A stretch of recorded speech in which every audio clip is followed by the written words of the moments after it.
ஆனி மாத ராசி பலன்கள் 2024 மேச ராசிக்கு எப்படி இருக்கும் அப்படின்னா, ஸோ இந்த மாதத்தில் குரு 2ஆம் பாவகத்தில் அமர்ந்து நிற்பது சிறப்புங்க. ஸோ அதனால் குடும்ப வாழ்க்கை சிறப்பாக இருக்கும். இது வரைக்கும் இருந்த ஏதாவது கருத்து வேறுபாடுகள் குடும்பத்துக்குள்ளே இருந்துச்சுனாலும் அது நிவர்த்தியாகும். பணப்புழக்கம் அதிகமாக இருக்கும். பண வரவு தன வரவுல நல்லாயிருக்கும். குழந்தையால் மகிழ்ச்சி, குழந்தையின் மூலமாக தன வரவு இதெல்லாம் நிறையா இருக்குது.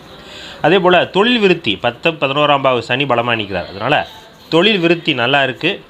புதிய தொழில் தொடங்குறதா இருந்தாலும் தொடங்கலாம். ஆனால் சிறு சிறு மன சஞ்சலங்கள், குழப்பங்கள் இருந்து கொண்டே இருக்கும். இது ஹெல்த் வைஸ் ஏதாவது காட்டலாம், மனக்குழப்பங்கள் காட்டலாம், இது போன்ற அமைப்புகள் இருக்கும். ஸோ அதர் தன் தொழில் நல்லா இருக்கா? எஸ், நல்லா இருக்குது.